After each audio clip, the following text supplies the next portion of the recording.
ಇಡೀ ರಾಜ್ಯದಲ್ಲೇ ಆವರಿಸ್ಕೊಂಡಿದೆ. ಹಳೆ ಮೈಸೂರಲ್ಲಿ ಪೂರ್ತಿ ಇದ್ರ ಬಗ್ಗೆ ನಮ್ಮ ಸರ್ಕಾರ ಬಹಳ ಗಂಭೀರವಾಗಿ ತಗೊಂಡಿದ್ದೀವಿ.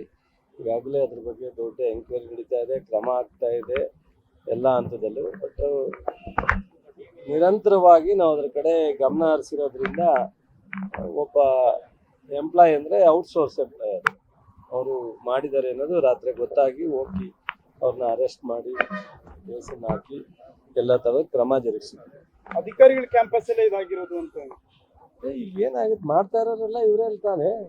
ಇವ್ರಿಗೆ ಎಷ್ಟು ಕ್ರಮ ತಗೊಂಡ್ರು ಅವರು ಭಯನೇ ಇಲ್ಲ. ಮತ್ತು ಅವರು ಇಲಾಖೆ ಪರ್ಮನೆಂಟ್ ಅಧಿಕಾರಿ ಅಲ್ಲ. ಬಟ್ ಆದರೆ ನಾವು ಈ ವಿಚಾರದಲ್ಲಿ ಯಾವುದೇ ಥರದ ಉದಾಸೀನ ಮಾಡೋ ಪ್ರಶ್ನೆ ಇಲ್ಲ. ಇವತ್ತು ಈ ವ್ಯವಸ್ಥೆನಲ್ಲಿ ನಾವೇನೇ ಕಾನೂನು ಟೈಟ್ ಮಾಡಿದ್ರು, ಕ್ರಮ ತಗೊಂಡ್ರು, ಈ ಥರದ ಅನೇಕ ತಪ್ಪುಗಳು ಸಹ ಪದೇ ಪದೇ ಆಗ್ತಾ ಇದೆ, ದುರಂತಗಳು. ಇದಕ್ಕೆ ಜನರು ಸಹ ಸಹಕರಿಸಬೇಕು ಅಂತ ನಾನು ರಿಕ್ವೆಸ್ಟ್ ಮಾಡ್ತೀನಿ. ಈ ಥರದಕ್ಕೆ ಕೋಆಪರೇಟ್ ಮಾಡಬಾರ್ದು ಅಂತ. ಸೊ ಅವ್ರ ಮೇಲೆ ಕ್ರಮ ತಗೊಳ್ಳೋದ್ರಿಂದನೇ ಪೂರ್ತಿ ನಿಲ್ಲಲ್ಲ. ಕ್ರಮ ತಗೊಂಡ್ರು ಅವರು ಪೂರ್ತಿ ನೋಡಿ ಇದಕ್ಕಿಂತ ಕಠಿಣವಾದಂಥ ಏನೇ ಕ್ರಮ ತಗೊಂಡ್ರು ಅವ್ರು ಬೆಳಗ್ಗೆ ಎದ್ರೆ ಅದನ್ನೇ ಮಾಡ್ತಾರೆ ಅಂದರೆ, ಸೊ ನನ್ನ ರಿಕ್ವೆಸ್ಟ್ ಈ ರಾಜ್ಯದ ಜನಕ್ಕೆ ಇಂಥ ಒಂದು ಕೃತ್ಯಕ್ಕೆ ಕೈ ಜೋಡಿಸ್ಬಾರ್ದು ಅಂತೇಳಿ ನಾನು ರಿಕ್ವೆಸ್ಟ್ ಮಾಡ್ತೀನಿ.